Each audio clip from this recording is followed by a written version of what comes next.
Good day mga kaputi.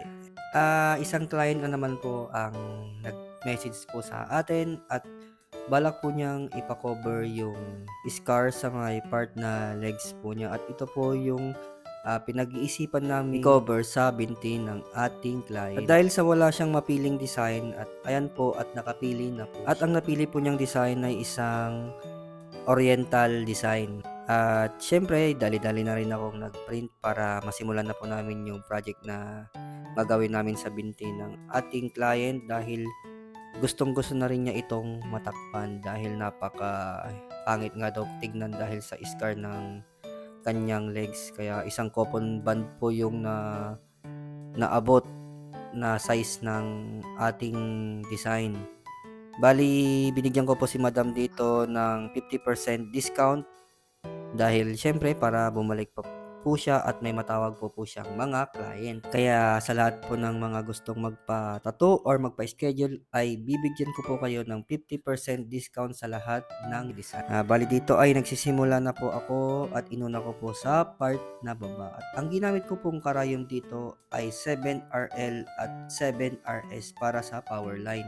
Bali, ang sabi po ng ating madam ay yung scar daw po niya ay nakuha daw po niya sa paso.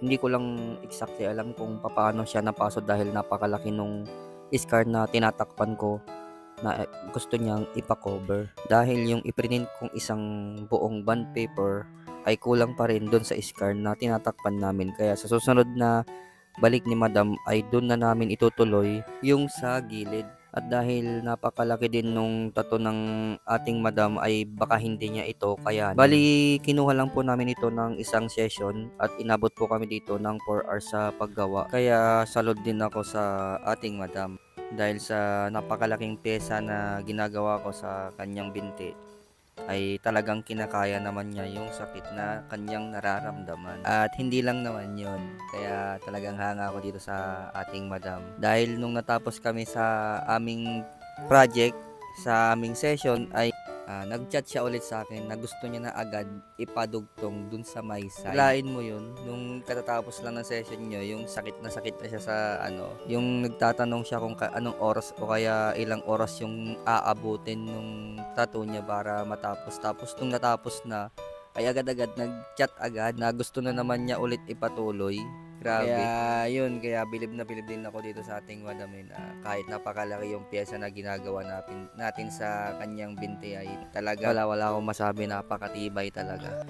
At saka bibihira talaga yung mga client na ganito, yung mga ganitong big piece na kalalaking mga pyesa.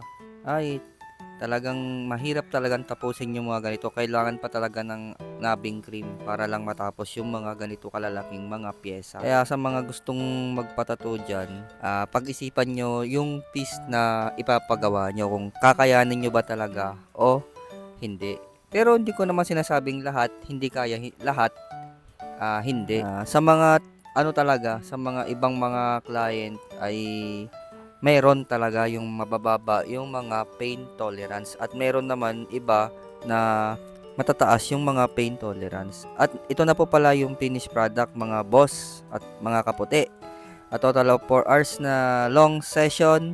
Ito na po yung final result ng tattoo ng ating madam na cover up. Yan.